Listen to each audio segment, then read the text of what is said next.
Oke, bismillahirrahmanirrahim. Alhamdulillah. Alhamdulillahilladzi arsala rasulahu bil huda wa dinil haq yazirahu ala dinihi wa kafa billahi syahida. Asyhadu an la ilaha illallah wa asyhadu anna Muhammadar rasulullah nabiyya ba'da ma ba'du.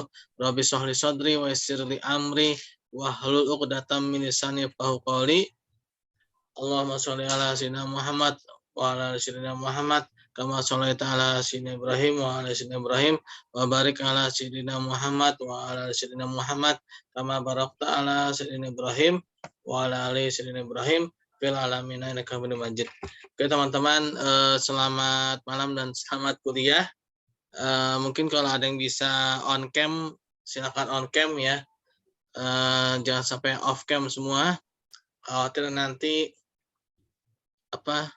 tidak ada bedanya ya dengan Radio Republik Indonesia RRI ya. Ini kuliahnya jadi kayak RRI ya. Oke teman-teman, sebelumnya saya mungkin akan memperkenalkan diri dulu ya teman-teman. Nama saya Hasib Siddiqi. Saya adalah dosen manajemen dana dan pembiayaan syariah ya, atau lembaga keuangan syariah. Saya di Setiami ini sebenarnya udah lama ya. Sebenarnya saya di Setiami ini udah lama, tapi di vokasi ini memang sempat off ya beberapa tahun ya. Saya sebenarnya saya awalnya itu dari vokasi ya, waktu masih D3 ya, jurusan perbankan syariah dari tahun 2011 ya. Lalu saya sekarang sebenarnya ada di Pasar Rebo juga, kampus C ya. Mengajar juga, dan mungkin saya akan sedikit menceritakan mengenai background pendidikan saya. Saya dulu dari D3 Politeknik Negeri Jakarta ya, lalu lanjut ke Universitas Pancasila, lalu lanjut lagi ke Universitas Az-Zahra ya, S2-nya di Az-Zahra. Ketika itu Zahra dengan Setiami ya, itu masih satu manajemen ya, atau satu payung lah ya, bukan satu, masih satu payung gitu ya, satu payung. Tapi kalau sekarang udah tidak ya, udah tidak satu payung lagi. Saya sebenarnya memang background itu lebih didominasi oleh background ekonomi dan perbankan syariah ya. Saya juga mengajar juga di beberapa kampus lain ya. Mengajar yang sama, yaitu perbankan syariah, ekonomi syariah ya. Oke teman-teman, mungkin itu sedikit perkenalan. Oh ya, status nikah dengan 4 anak dan 1 orang istri ya. Dan ini masih pada dengar saya kan ya? Masih pada kedengeran kan suara saya? Kedengeran kan nih? Kedengeran, Pak. Oke. Itu sedikit gambaran latar belakang saya dalam mengajar mata kuliah manajemen dana dan manajemen dan pembiayaan syariah ya, atau manajemen dana dan pembiayaan lembaga keuangan syariah ya. Nah, saya akan coba share screen. Bismillah. Oh ya, mohon maaf. Sebelumnya teman-teman sudah ada yang dapat mata kuliah yang syariahnya gitu, misalkan kayak fikih muamalah, ekonomi syariah, ada nggak? Halo? Ya? Apa? Maaf, suaranya. 1 sama 3. Apa tuh mata kuliah apa? Akuntansi perbankan syariah, Pak. Oh, udah akuntansi perbankan syariah ya. Oke. Berarti istilah-istilah tentang produk ya itu udah insya Allah udah lancar ya. Bismillah, Pak. Oke ya.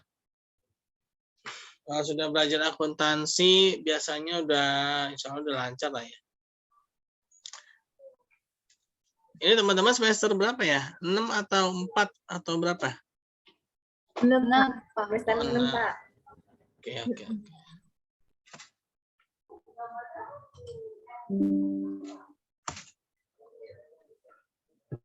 Bismillahirrahmanirrahim. Kita share screen. Mudah-mudahan tidak terjadi yang tidak ya. Ini macam-macam ya.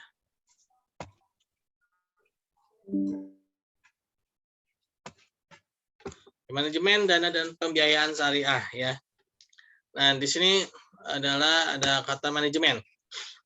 Sebagaimana halnya ilmu manajemen atur, kita mengkondisikan, kita manajemen tuh kita bagaimana kita mendahulukan ya kan, kalau bahasa teorinya siapa?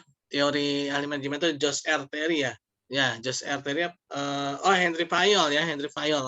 Itu manajemen itu POAC ya, planning, organizing, exploiting dan controlling ya. Nah, di sini bagaimana kita merencanakan, bagaimana kita mengorganisasikan, bagaimana kita melakukan, dan setelah itu kita melakukan kontrol ya, mengevaluasi ya, mengenai bagaimana kita mengatur dana ya, itu sumbernya maksudnya ya. Nah, ini pada slide kedua. Nah, di sini dana di sini adalah maksud itu adalah sumber ya, sumber dari pendapatan ya, sumber ya. Nah, sumber. Nah, misalnya seperti teman-teman kalau memiliki uang di rekening ya, pasti akan ada sumbernya ya, teman-teman ya. Sumbernya itu ya artinya modal ya, yang kita miliki secara pribadi ya. Ada juga mungkin itu sumbernya itu dari orang lain ya. Itu dalam akuntansi mungkin teman-teman sudah tahu lah ya bagaimana persamaan akuntansi ya. Nah, sebenarnya ketika belajar akuntansi kita secara tidak langsung juga akan mengetahui dari mana sumber-sumber dana ya. Nah, itu secara umumnya ya, Nah, itu sumber dana ya. Nah, dalam mata kuliah ini juga dia tidak jauh berbeda seperti itu gitu ya. Yaitu meminjam dari pihak lain. Nah, meminjam dari pihak lain. Nah, hanya saja mungkin kalau teman-teman yang sudah belajar akuntansi syariah, sebenarnya bukan hanya itu ya, teman-teman ya. Ada satu lagi apa tuh? Ada yang tahu nggak? Sumber dana itu ada yang utang ya, terus ada satu lagi yang tahu?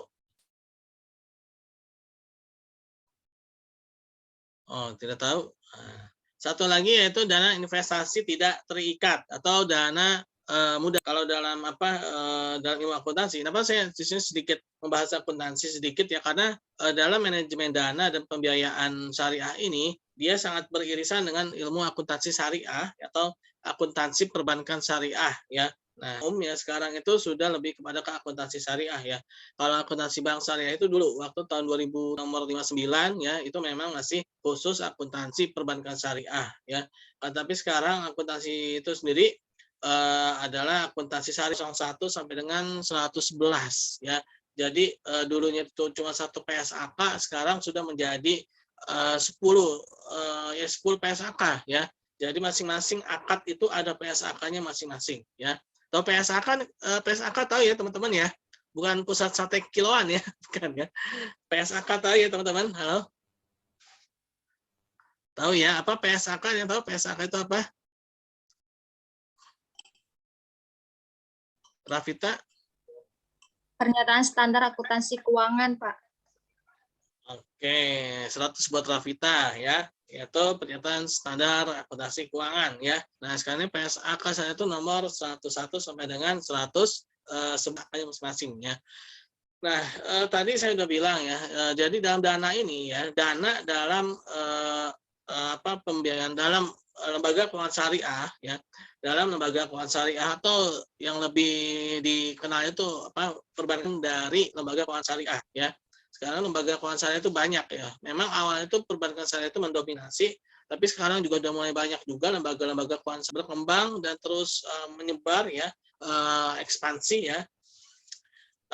Sehingga ya sudah ada ininya banyak ya, bahkan ke sektor-sektor yang non keuangan juga syariah ini juga sudah mulai halal ya, makanan ya, terus juga halal tourism ya, terus banyak lah ya. Jadi teman-teman ini ketika belajar di D4 ini ya, D4 keuangan syariah itu sebenarnya teman-teman tuh bisa kemana-mana ya. Sekarang itu sudah banyak instansi-instansi baik itu keuangan maupun non keuangan ya yang syariah itu sudah mulai banyak yang buka ya.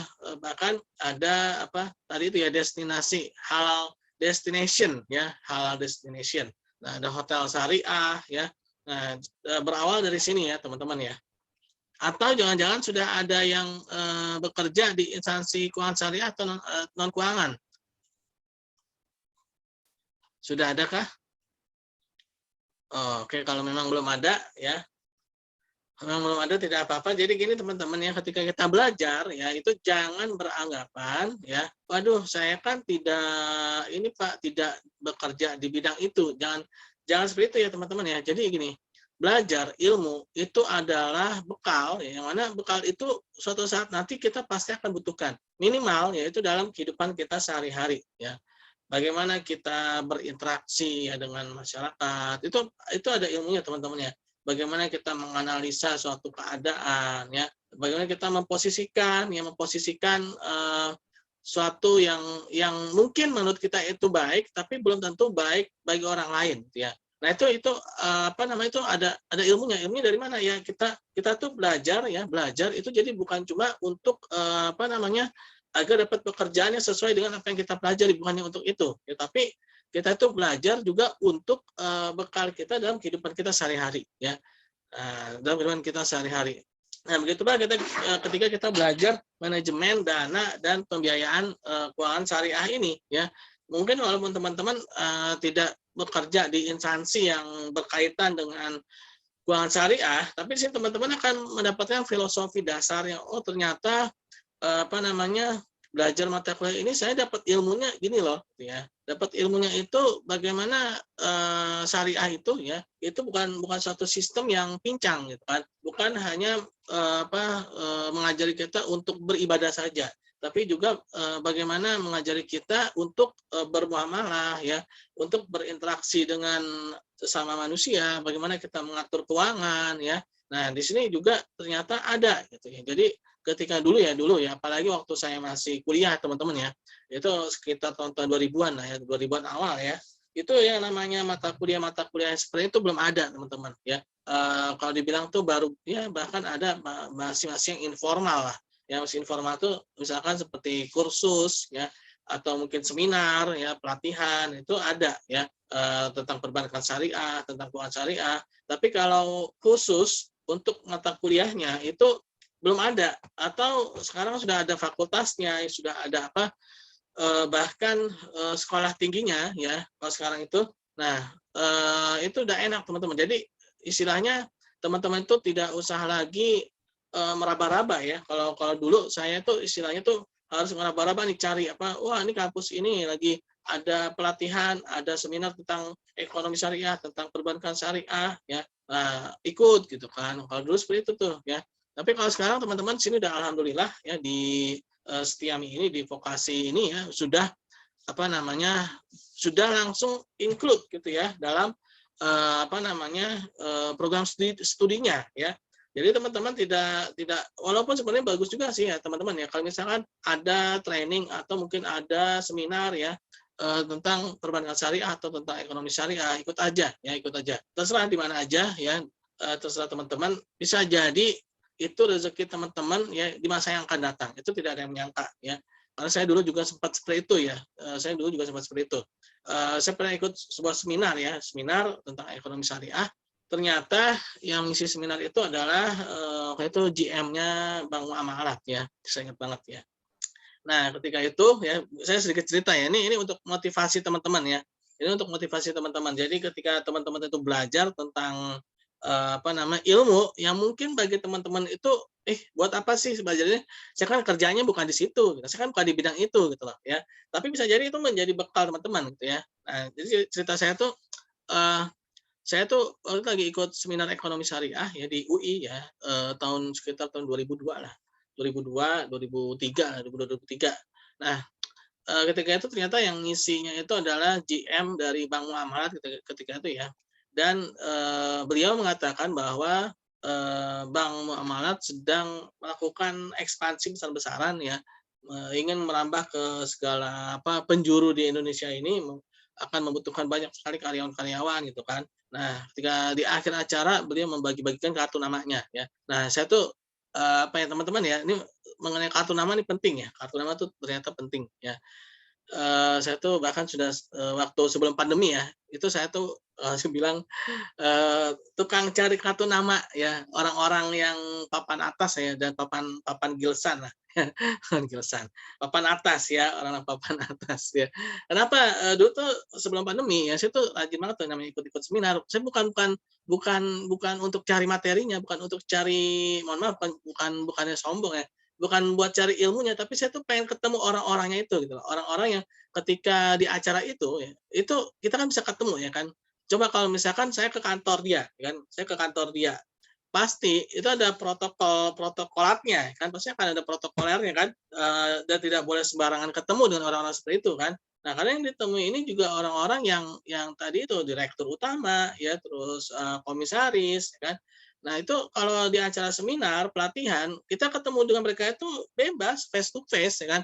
Jadi ya dari situlah ya, jadi kita tuh bisa menjalin hubungan baik ya kan. Jadi ketika ikut seminar ya, itu bukan cuma nyari ilmunya saja, tapi juga mencari persaudaraan baru ya, teman baru ya kan, kenalan baru, dan itu akan menjadi pintu rezeki teman-teman ya. Itu menjadi pintu masa depan teman-teman ya. Nah, inilah motivasinya ya. Jadi teman-teman itu ketika belajar itu bukan cuma makanya sayang banget nih ya kalau misalkan mudah-mudahan pandemi ini segera berakhir ya teman-teman ya. Sayang banget ya, apalagi kan kalau nggak salah teman-teman sama saya mungkin umurnya nggak beda-beda dikit ya teman-teman ya. Beda dikit ya kalau dibandingin zamannya Nabi Musa ya kan. Zaman Nabi Musa kan ribuan tahun tuh. Kalau zaman Nabi Muhammad ini kan umurnya pendek-pendek ya. Paling saya sama teman-teman bedanya dikit ya. Palingan 20 tahun ya kan. Dikit kan. Coba kalau zaman Nabi Musa, bedanya sampai 300 tahun itu antara anak kecil sama orang dewasa tuh bedanya jauh ya. Nah, bedanya dikit ya. Nah, ya, apalagi teman-teman di sini kan umurnya masih pada muda ya. Nah, ketika umur masih muda ini ya cobalah manfaatkan untuk mengisi kegiatan yang positif ya tadi ya seperti ikut seminar ekonomi Islam mengenai pelatihan-pelatihan perbankan syariah atau ekonomi syariah ya. Nah, itu akan menjadi bekal teman-teman di masa yang akan datang. Ya, apalagi teman-teman ini perjalanan teman-teman ini masih lebih jauh daripada saya ya. Kalau saya sih sudah manteng di dosen lah kayaknya ya, bahkan mantengnya di dosen ya, istilahnya udah mentok ini jadi dosen deh kayaknya ya, untuk ke arah yang lain kayaknya, nggak begitu di ini kan ya. Nah, teman-teman ini ya, ini masih bisa kemana-mana nih ya, bisa kemana-mana. Nah, ilmu terutama ilmu tentang keuangan syariah ini sangat penting ya, karena di sinilah teman-teman akan mendapatkan suatu paradigma, suatu mindset yang baru gitu ya, suatu mindset yang baru. Oh ya, teman-teman udah pernah dapat mata kuliah, mikroekonomi syariah?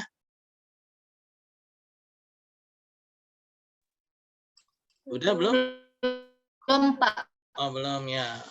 Oke, kalau belum ya mungkin tidak apa-apa ya, tapi setidaknya di mata kuliah ini saya akan sedikit ya bahas ya tentang, apa yang mungkin belum pernah didapatkan Belum. ya. Ya. Oke, jadi, dalam ilmu ekonomi syariah ini ya, itu ada perbedaan mindset ya, ada perbedaan pola pikir yang mendasar ya. Kenapa sih, akad-akadnya ya, produk-produk, pada lembaga keuangan syariah itu berbeda ya. Jadi bukan, hanya bedanya itu bukan hanya dari sisi kulitnya aja, kan banyak yang beranggapan gini, lembaga keuangan syariah sama yang biasa mah bedanya cuma kalau yang syariah mungkin kalau yang perempuannya pakai jilbab, pakai kerudungan gitu kan. Kalau yang laki-lakinya pakai peci, tapi sama aja ininya malahan lebih mahal. Nah kan, bahkan ada yang bilang, lebih mahal yang syariah. Nah itu suatu yang salah ya, anggapan yang salah. Nah, dari sini kita harus tahu mindset-nya, mindset dari, ekonomi syariah, dari lembaga keuangan syariah ya. Nah, mindset yang pertama ya, mungkin, teman-teman harus tahu bahwa dalam, ekonomi syariah ini ya, dalam ekonomi syariah ini memiliki permasalahan yang berbeda ya, memiliki permasalahan yang berbeda dengan, ekonomi konvensional atau ekonomi pada umumnya ya, memiliki perbedaan ya, yaitu perbedaannya kalau dalam ekonomi pada umumnya mungkin teman-teman sudah pada tahu lah ya, yang namanya permasalahan ekonomi itu apa? Ada yang masih ingat nggak permasalahan ekonomi itu apa? Ada yang masih ingat permasalahan ekonomi? Oke, sepertinya sudah banyak yang lupa ya. Oke, permasalahan ekonomi ya, saya akan merefresh kembali ya. Ini pelajaran dari mungkin SMP, SMA ya. Permasalahan mendasar ekonomi ya, yaitu eh, ada dua yang saling ditabrakkan, yaitu antara sumber faktor produksi dengan keinginan yang tidak terbatas ya. Sumber faktor produksi yang terbatas dihadapkan dengan keinginan yang tidak terbatas ya, sehingga muncullah yang namanya kelangkaan ya kan. Nah, itu permasalahan ekonomi pada umumnya. Oleh teman-teman, mohon maaf, ini saya menggunakan Zoom yang belum ini ya, belum berbayar ya. Jadi nanti kalau misalkan putus ya, nanti masuk aja lagi ya ke link yang sama ya, teman-teman ya. Jangan apa namanya, jangan pada bubar ya. Nanti masuk lagi ya ke link yang sama ya, link yang sama. Oke, tadi itu ya.